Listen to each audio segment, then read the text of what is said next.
ancients, people thought God had created the world and every living thing, each with a purpose, in an ordered universe over which our Creator presided, rewarding good deeds and punishing sin.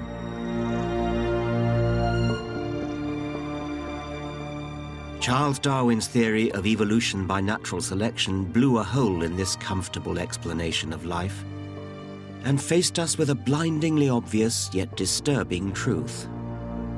Humans don't have dominion over animals. We are animals. We're the fifth ape. But even Darwin hesitated to say this out loud. It throws into question our trust in our fellow human beings. Are our morals and manners just a veneer? Since a struggle for existence drives evolution, why don't we humans run an entirely dog-eat-dog world? How about genocide and ethnic cleansing? Are they some kind of survival strategy? In this program, I want to confront the issue that Darwin skirted around in The Origin of Species, the evolution of human beings. I want to ask what it means for us to be evolved. The question is more urgent than ever. Increasingly, religious people and others attack Darwinism for, in their view, excusing selfishness and barbarism. Throughout my career, I've wrestled with how to reconcile my liberal values with what Darwin revealed to be the pitiless war of nature. So now I'm going to take you into the Darwinian heart of darkness and look for answers and for hope. Natural selection is the driving force of our evolution, but that doesn't mean that society ought to be run on Darwinian lines. As a scientist, I'm thrilled by natural selection, but as a human being, I abhor it as a principle for organizing society.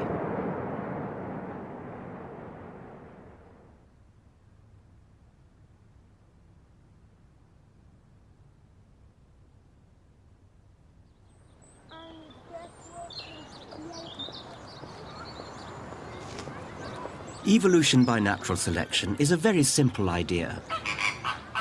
Over thousands of generations, in a struggle for existence, successful variations have survived to reproduce. A process that gradually carves life into more and more specialized forms. Life forms that include the apes, gibbons, orangutans, gorillas, chimps, and us.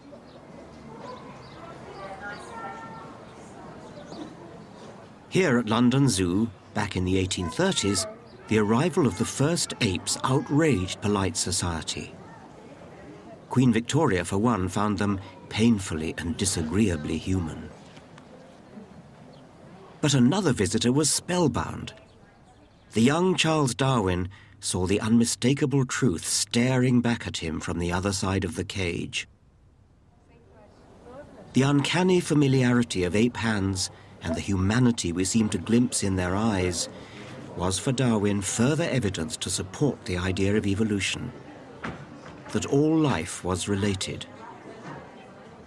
The African apes, he realized, were our closest evolutionary cousins.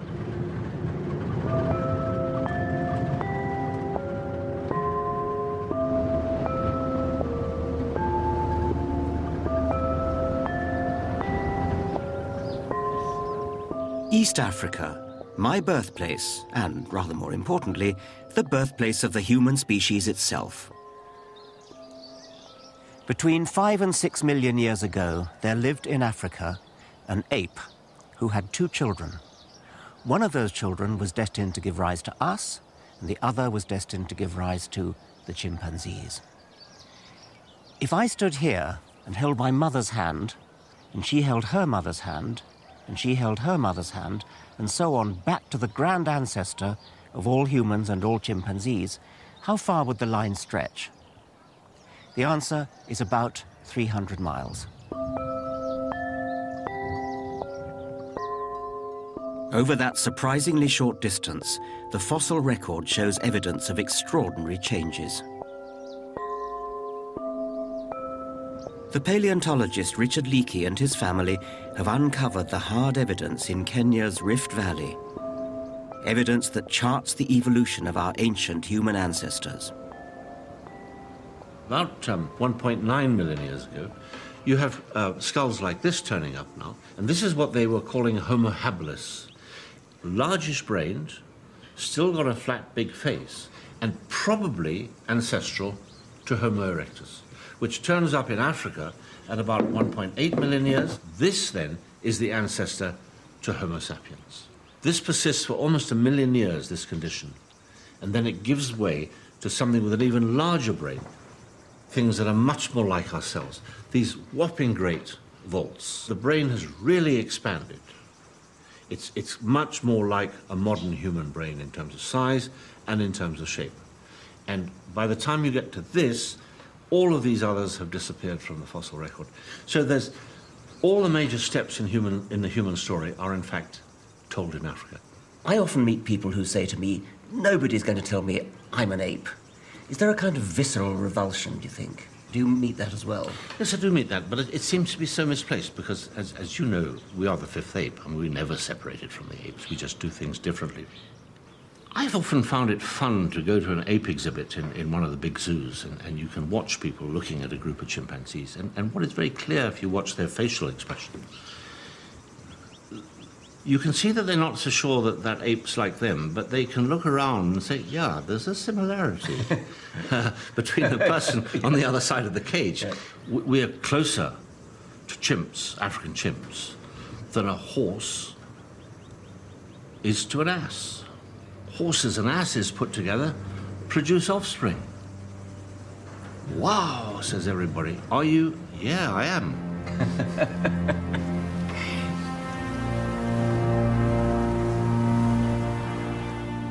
It's an unsettling thought.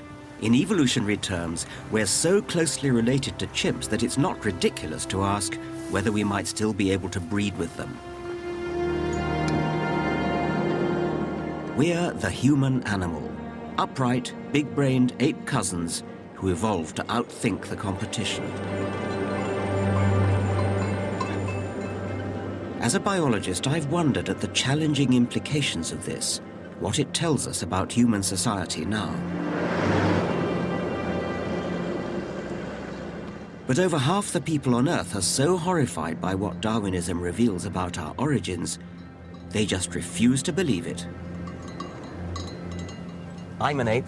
Yeah. Are you an ape? No, I'm not. I'm a human being.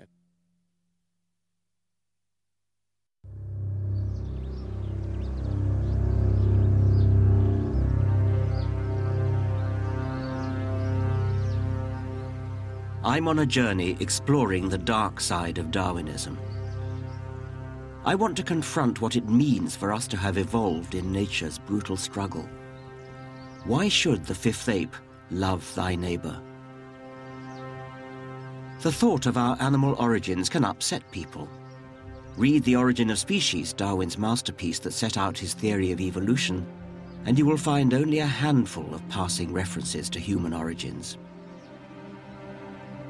That man was made in God's image, having dominion over the animals, defined what it meant to be human.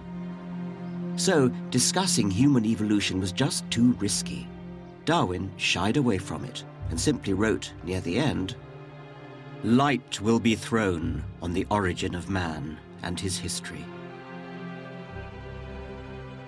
But when the book came to be published in 1859, the buzz was all about the extraordinary implications for mankind. Were we just beasts in fancy dress? Evolution became known as the monkey theory. The row has not gone away.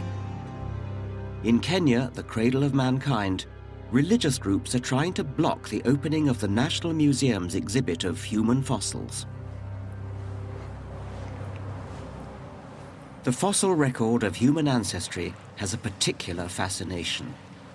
To me, these are far more precious than the crown jewels. This is the Turkana boy, Homo erectus, 1.5 million years old, the most complete ancient human skeleton ever found.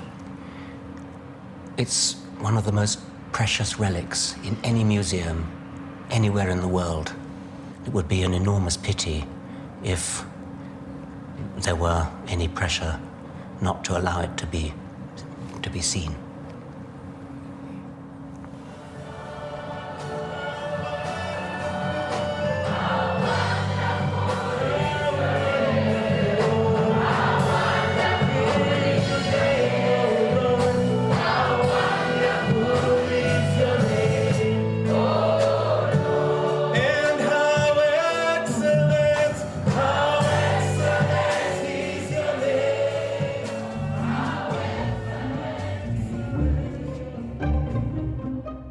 The 10 million strong evangelical movement in Kenya has run a Hide the Bones campaign.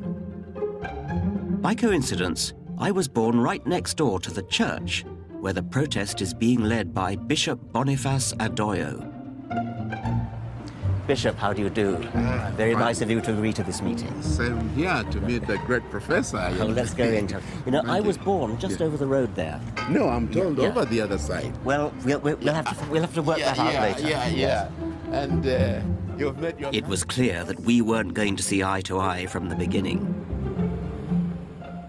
I'm an ape. Yeah. Are you, Bishop? I'm not. Okay. Definitely I'm not. I'm special. Made in the image of God, in the creative mind of God, creative as God is, who made me. That's the difference between the ape and me. Well, I'm an ape. I'm an African ape, and I'm very proud to be an African ape. Yeah. And so should you be. Don't you think the evidence should be displayed for all to see and make up their own minds? Yeah, sure. Everybody, but you're against displaying everybody it. You're against should make up their own mind. No, I'm not against the display. I'm against the attachment of the evolution theory to the displays. You see, that's all we're talking about. So you'd be happy for them to be displayed but not with evolutionary messages. Because they are complete human being skulls. Well, not really. I mean, they're very much smaller than ours, and they've got very much less brain. The 3 million-year-old one had the same size brain as chimpanzees. They were kind of chimpanzees on their hind legs. Mm-hmm. So it was a first step towards becoming human. And the next step was then, in the Turkana boy, to have a bigger brain. And the final step was to have an even bigger brain like us.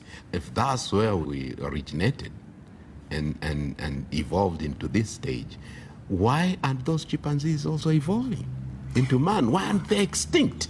Because by the time we developed to this level, they should have been extinct. No, that's not the way evolution works. We're not descended from them. Yes. We're cousins of them. So we and they go back to a common ancestor. There are the chimpanzees, there's us, we go back to a common ancestor. Now, that common ancestor was not a chimpanzee and it was not a human. It was something else. And it evolved towards being a chimpanzee. In a different direction. It evolved towards being a human. So chimpanzees have been evolving all that time, and humans have been evolving all that time. And they'll probably both go on evolving, but we can't predict where that will go. Our discussion now threw up an important point about evolution. So what is the goal of evolution? What is the ultimate goal? Is it for us to have big heads? No, there is no goal. There's no goal? It just happens. That doesn't answer my question. Where are we heading to? I mean, up to where shall we say that this is the limit it doesn't of evolution? have goals. It's a misunderstanding of evolution to say it has goals. It never did have goals. It just changes.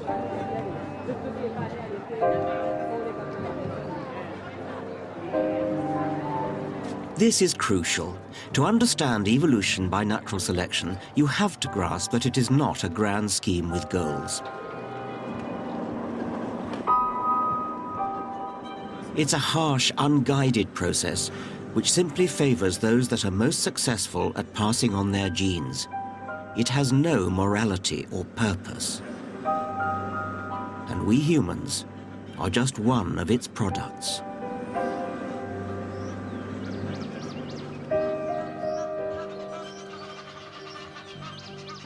Darwin took man off his pedestal and made him an animal like all others. We evolved in the ruthless competition of nature. So, what does that mean for us and our society? To begin to grapple with this problem, we have to understand what nature is in all its brutal glory. It looks like nature in harmony. Actually, as Darwin realized, there's a struggle out there. All the players are working for their own benefit, and because they're surrounded by others who are working for their own benefit, they tend to exploit each other. In the shady forest, all the plants are struggling to get to the light. Big trees pay the price legitimately by growing up to the sun.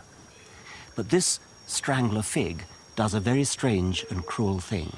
It started life high up in the tree from a seed, perhaps dropped by a fruit-eating monkey. It then sent roots down towards the ground in order to get nourishment from the ground. And then these roots proliferate all around the original tree and strangle it to death. Eventually, the original tree will die, and the fig will be left standing on its own, having usurped its position in the sun.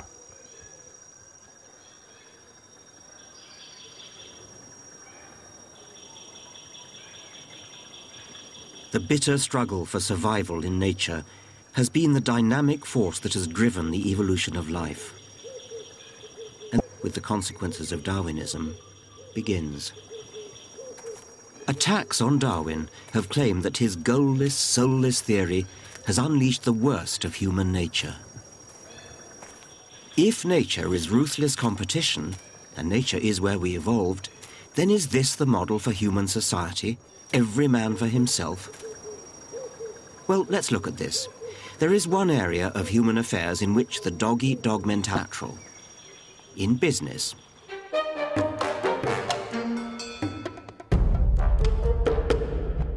Certain elements of business have always loved what they perceive as Darwin's message. The strong must survive, the weak perish. Here is apparent justification for unrestrained capitalism and denying help to the poor.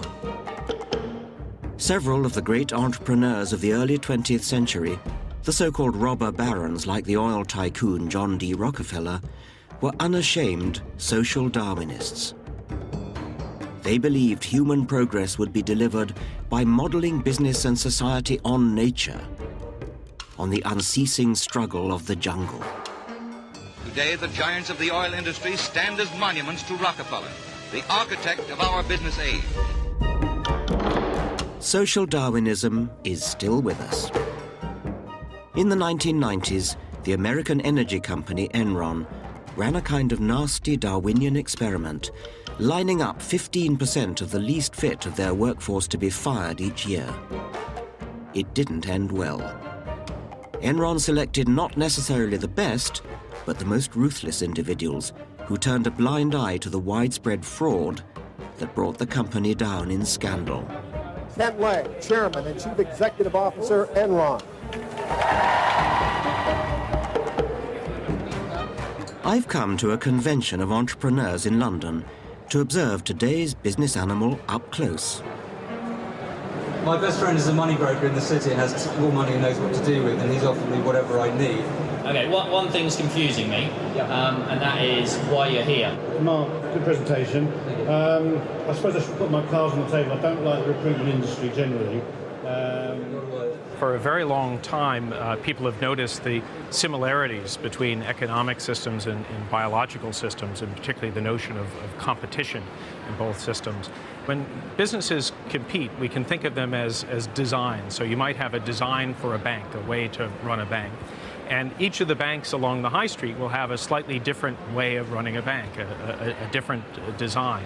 And the evolutionary competition it's a competition for you walking down the high street to determine which bank will serve you best, which design suits your needs better than the others. So are we looking at corporate apes fighting for supremacy without compassion, teeth bared? I wonder if it's more posturing than reality. Do you think there's a risk of overdoing the Darwinian analogy? Yes, very much so. The press loves to play up company CEOs and entrepreneurs as these heroes, and in many ways they are. They work incredibly hard, make great sacrifices. But the myth is that they were these great visionaries, these people who could predict the future and drive an organization toward that future. The reality is economic systems, just like biological systems, are hugely complex. And being able to predict what's going to happen in the long term is extraordinarily difficult or even impossible. And what some companies do is, rather than try to outguess where the market is going, they'll create some notion of variety within their company and then let the market choose, let customers decide which products and services they like best. But these legendary moguls who emerge, I mean, is it sort of luck that they're the ones who they just happen to get it right, and with hindsight you can say that they got it right, but that's all, it's just hindsight? Well, not to take away from the talent that these individuals may have, but if you imagine a room full of people flipping coins, if the room's big enough, one of them is going to get 10 heads in a row. And then if you ask that person, what did you do? They'll say, well, I'm an expert coin flipper. I got my wrist just right. And we see the same thing in business. So, Darwinism in business seems to be little more than a metaphor, an analogy. It certainly doesn't provide a straightforward natural law for economic progress, as social Darwinists used to argue. But can Darwinism be applied to other areas of human affairs? What about taking back the reins of our own evolution? Don't copy nature, but control it. Speed up the elimination process. Once they have been born, defectives are happier and more useful in these institutions than when at large. But it would have been better by far if they had never been born. It's been tried before. The eugenics movement of the early 20th century aimed to stop the weak procreating through compulsory sterilization of the unfit. Eugenics seeks to apply the known laws of heredity so as to prevent the degeneration of the race and improve its inborn qualities. Here was a slippery slope down to a nightmare. At its worst, eugenics became a dark tribal vision, ultimately used to justify ethnic genocide in Nazi Germany, with horrific echoes in Bosnia and Rwanda. I feel strongly that the barbarism that was the culmination of eugenics in the 20th century was atrocious. But it's important to say eugenics is not Darwinism. Eugenics is not a version of natural selection. Hitler, despite popular legend, was not a Darwinist. Every farmer, horticulturalist or pigeon fancier knew how to breed for desired outcomes. Eugenicists like Hitler borrowed from breeders. What Darwin uniquely realized was that nature can play the role of breeder. Darwin has been wrongly tainted. I've always hated how Darwin is wheeled out to justify cutthroat business competition, racism and right-wing politics. And throughout my career, I've grappled with the apparent paradox of the way cooperation, being nice to each other, even morality, could evolve from the mindless brutality of nature.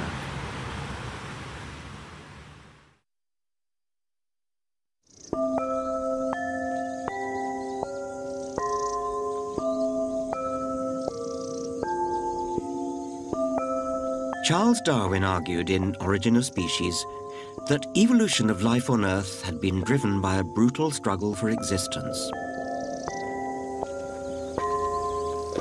Natural selection can seem bleak for many biologists. Certainly nature can be pitiless and cruel. But I've been intrigued by what appear to be acts of kindness in nature. Warning cries, huddling for warmth and comfort, and mutual grooming. Animals like these are displaying what we call altruism. They're giving something to another at a cost to themselves.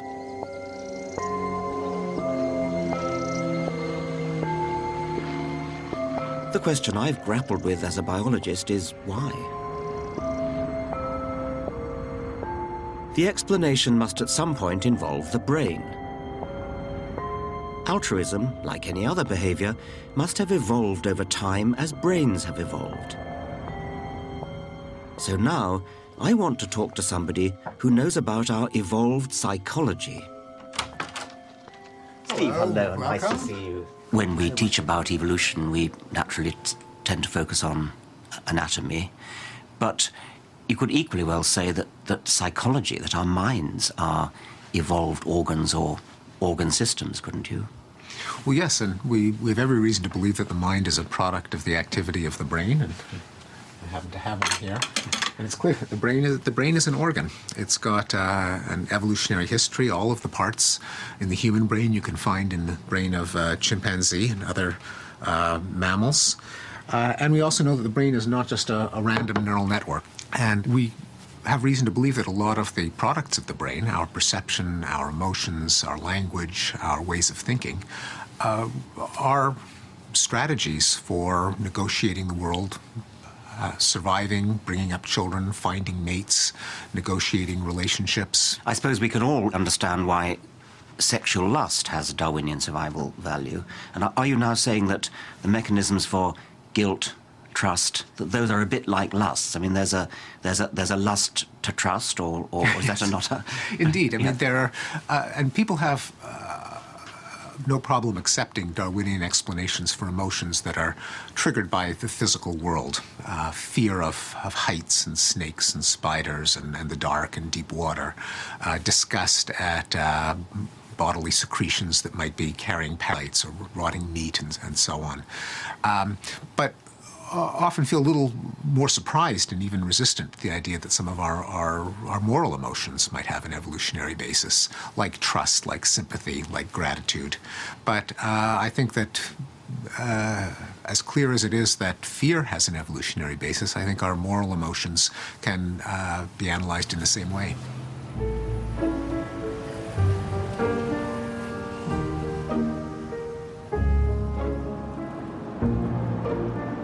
I think Steven Pinker is right, and that we do have an evolved morality. But I also understand why there is resistance to the idea. Why would the genes for the parts of the brain that involve giving at a cost to oneself be inherited in nature's brutal struggle for existence? To explore this, I want to look at another case where individual survival doesn't appear to be the priority. A peacock's plumage is gorgeous, but it must get in the way of its own survival. It's easily spotted by predators, and its huge weight must hinder a quick escape. So why isn't the peacock's tail eliminated by natural selection? Charles Darwin was puzzled. "The sight of a feather in a peacock's tail whenever I gaze at it," he wrote, "makes me sick." But it was Darwin himself who hit upon the answer: sex. The peacock's tail is a burden to himself, but a boon to the genes that built it. Why? Because the tail wins sexual partners. Something about the peahen's brain is attracted to bright feathers and extravagant, maybe costly, advertisement. Peacock evolution has been shaped not just by individual survival, but by peahen brains. Peahens, in effect, selectively breed peacocks, as pigeon fanciers breed pigeons. Darwin defined this as sexual selection. Evolution, he now realized, wasn't just about which animals survived, but which could prevail in winning the favors of the opposite sex. Keeping it real for you. I'm the naked cowboy. You gotta do what you gotta do. There are two ways for an individual to pass its genes on to the next generation. You've got to survive, and you may have to be attractive to the opposite sex. A peacock is a walking advertising hoarding. A peacock's tail, with its eye spots, is like a walking neon sign.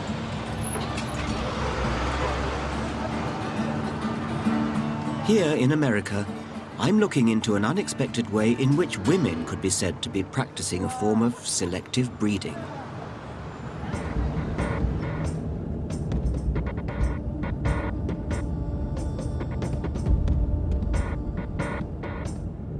I'm going to meet some single women who, in the cold light of day, are choosing the attributes they want to mate with and hope to pass on to their children. Is it even possible that kindness, altruism, is one of the things they go for? Hi. Hello, you must be Stacey. Yes, I am. Welcome. I'm Richard. Very nice to meet you. Come in. And this is? These women want to become mothers through a sperm donor. It's a kind of high-tech sexual selection. Very much for... Did you think you were choosing a man that you yourself might have been attracted to? Absolutely. Yes. I mean, it's a little bit, I joke, it's a little bit like going on Match.com. You pay for a 3-month membership and you look at the photos. And, you know, I know some women that look at it that way. You know, you're looking for healthy, attractive, fit, and intelligent. So I would want those qualities for my child, the same qualities I would want in a partner. Right. They're appealing for people in general. Yes. At least that's how I look at it.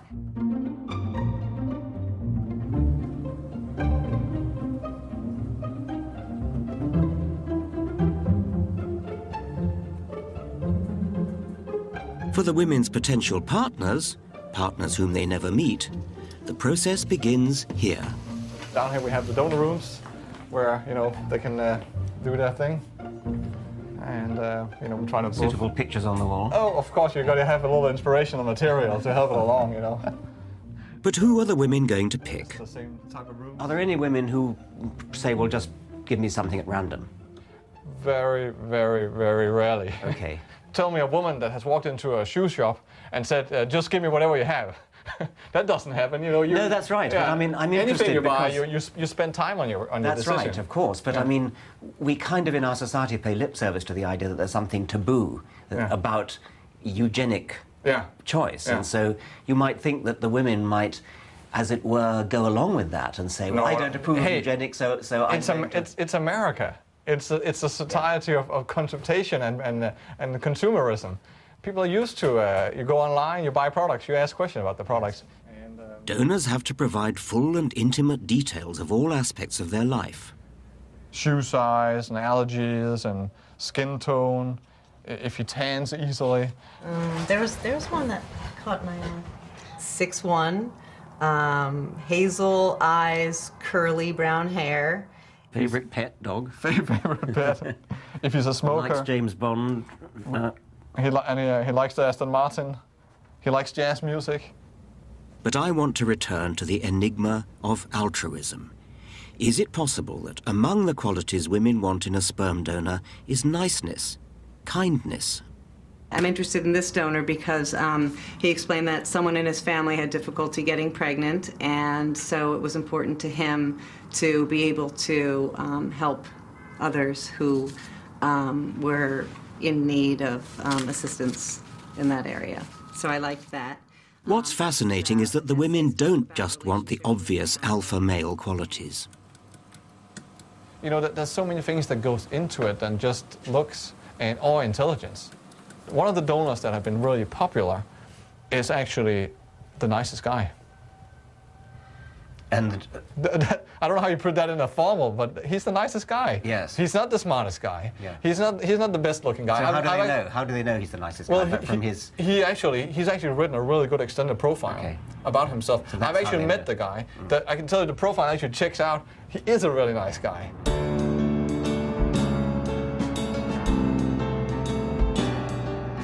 So what's going on here at a more fundamental level? This goes back to an old interest of mine. I became fascinated by the issue of how animals evolved to be nice when I started teaching biology at Oxford in the 1960s. This was barely 10 years after the structure of DNA in genes had first been cracked by Watson and Crick. And I was intrigued how the new science of genetics could help provide an answer to the puzzle of altruism. Genes are coded instructions that build every living thing, body and mind. They give rise to the distinctive family nose down through the generations. They dictate what color eyes you have. But such examples are just the outward and visible tip of the iceberg. Now here's the point. We organisms, you, me, an octopus, a forget-me-not, or a giraffe, are survival machines. We're vehicles for the genes that ride inside us, Vehicles that are thrown away after we've handed the precious coded information on to the next generation through reproduction. Genes are copied from one generation to the next, on and on. So they, and they alone, are immortal. I advocate a kind of gene's eye view of nature. The genes that survive are the ones that consistently provide slightly longer necks, slightly keener eyes, or improve camouflage, and so help their vehicle to survive, and therefore pass those same genes on. The survival of the fittest really means the survival of genes, because it is only genes that really survive down through many generations. A gene that didn't look after its own interests would not survive. That's the meaning of the phrase, selfish gene. Okay, so how can selfish genes support kindness? If genes are striving selfishly to make more copies of themselves, how can a gene achieve this selfish objective by making its bearer behave altruistically? One part of the answer is kinship. An altruistic gene can spread through the population so long as the altruism is directed at other organisms that have the same gene. In other words, at family. So, selfish genes build parent animals who protect their young. In human terms, parents who'd rush into a burning building to save their children. This is called kin selection. The other part of the answer is reciprocal altruism. You scratch my back and I'll scratch yours. When animals live in groups where they encounter each other repeatedly, genes for returning favors can survive.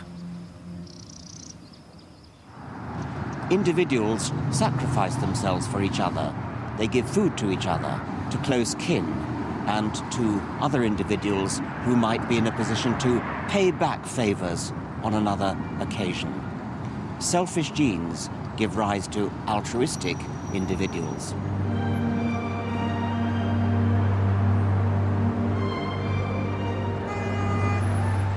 In the 70s, I wrote a book bringing these ideas together, called The Selfish Gene. The idea that altruism ultimately boils down to a survival game for genes raised hackles, but it's now widely accepted among biologists. But it's not the end of the story. I realized there really does seem to be something odd about humans. Aren't humans rather nicer than even the theory of the selfish gene would expect? We donate to charity, give blood, weep in sympathy at the plight of complete strangers. Now, I want to explore why.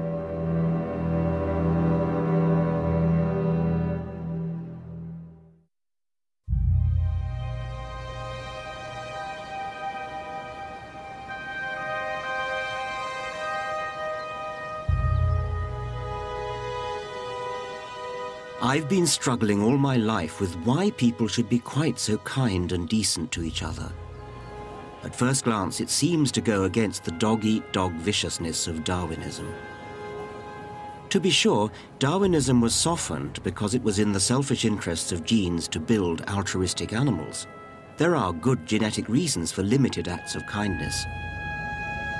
But I can't help wondering, is this enough to explain the kindness of humans, or even chimpanzees? The Dutch primatologist Frans de Waal has been a critic of the selfish gene idea. He studies chimps. He believes that our closest living relatives exhibit empathy and moral concern that goes beyond the kin altruism and tit-for-tat of selfish genes. Let's say there's a big fight, someone loses the fight. Very often another one will go over to them, put an arm around them, try to calm them down, groom them. We call that consolation behavior, and actually that's common enough that you can collect data on it. De Waal has accused my work of promoting what he's labeled veneer theory. The idea that morals are a thin veneer on top of the inherent nastiness of our animal nature. Yeah, well, I think the reason I speak of veneer theory is because we've seen like 30 years of books published on how humans are not inherently kind, humans are deep down nasty, and if we are kind, it's only to make a good impression on each other, and if we are moral, it's just a little veneer over human nature. Yes. And I take opposition to that. My feeling is that the phenomena that we see, which you've described as empathetic, are phenomena which need explaining, and we're going to explain them. In my case, we're going to explain them in terms of selfish genes. Selfish genes are just as good at explaining altruistic behavior as they are at explaining selfish behavior. But maybe the problem is that it is certainly a self-promoting gene, and so the word selfies has a motivational content, of course, and I think that's where people sometimes get confused between, if we have selfish genes, it means that we must be selfies, and those things need to be kept apart. Well, they really do. I mean, it's a very unfortunate confusion, because most of the book is about altruistic behavior. Yeah. You know that in political ideology it has also been used. So, for example, what we call social Darwinism, which is very prominent in this country, in the US, is a sort of ideological streak which says, well, animals are not nice to each other, we humans should not be nice to each other. There's no reason, for example, to help the poor, because the poor need to help themselves, and if they cannot do that, then they perish, and that's fine too. I hate social Darwinism too, but that doesn't mean we should romanticize nature or not face facts when it comes to the genetic roots of altruism. I think altruism has been favored by kin selection in small groups in nature, but when it comes to humans, something special is going on. We've gone beyond kin selection. Our world now has been scaled up. We live amongst large, anonymous populations of strangers, not kin who share our genes, and not people who we might expect to return favors. And yet we still have a lust to be nice. The rule that's built into your brain says, be nice to everyone you meet. And that works in nature because everyone you meet is going to be part of the small group. Similarly, everyone you meet is actually probably going to be a cousin. So when I see another human being in distress, weeping or something like that, I have an almost uncontrollable urge to go and console, to maybe, you know, put my arm around them. What's the matter? How can I help? Please let me help you. And that's a strong inner urge, which as a Darwinian, I believe has ancestral roots in a past when I lived in small groups like this, small bands, in which I was likely to be surrounded by kin or surrounded by individuals who could reciprocate. I no longer am. This person who is weeping is a complete stranger to me. They will never reciprocate, and yet the lust is still there. I can't help it.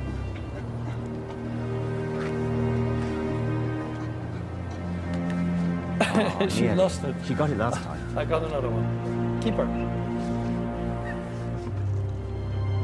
Oh, brilliant.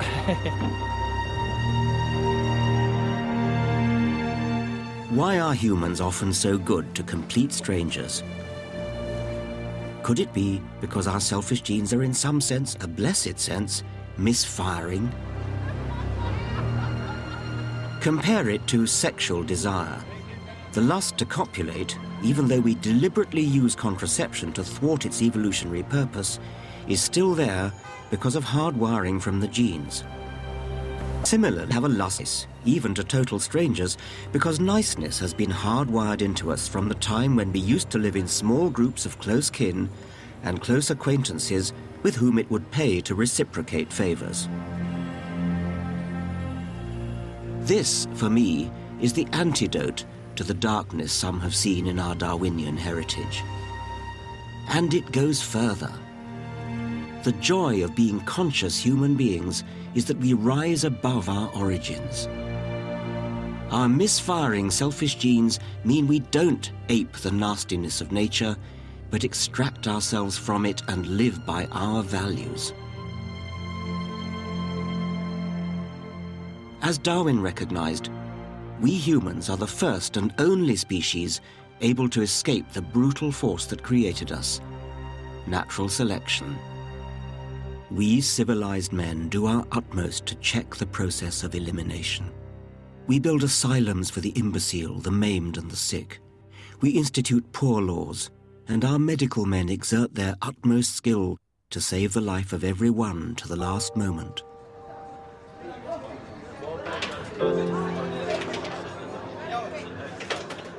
This is the 999 Club in London's East End. It takes in the less fortunate, alcoholics, drug addicts and the homeless, providing them with tea and hot meals. Such altruism is, I believe, among the pinnacles of human civilization. We care for the most vulnerable in our society. We look after the sick. We give welfare to the needy. Because I feel, which I've always felt, that they need something hot to warm them up. You know, when they've been out all night sleeping and they've got no, you know, and they've got no warmth in their bodies. And I just think if we only have a cup of soup. And what makes you feel the need to be so nice and so good? Well, I was a war child, so we never had a lot of food, and that's why I've always tried to look after these best I can. You know, and I think, well, if they're hungry, I'll feed them. So you felt hungry as a child? So yes. You felt, I don't want that to happen to other people? No, that's it. That's how I felt. We can empathise. We can imagine how it is for others. A society run on crude Darwinian lines would be a ruthless, merciless place. Fortunately, natural selection gave us big brains. With those big brains, we can plan a gentler society, the sort of society in which we would want to live. Evolution has no purpose. There's no benevolence there, no forward planning. Some people find that disturbing, but there is a better way to think about it. We, alone on Earth, have evolved to the extraordinary point where we can understand the selfish genes that shaped us. They are not models for how to behave, but the opposite. Because we are conscious of these forces, we can work towards taming them. Through kindness and morality, modern medicine, charity, even paying our taxes, we can overthrow the tyranny of natural selection. Our evolved brains empower us to rebel against our selfish genes.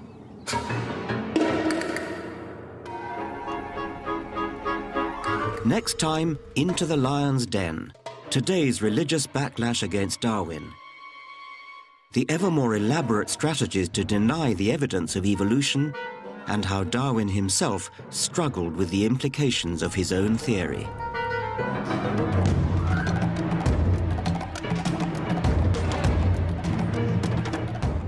See exclusive videos of Dawkins on Darwin and discover more about the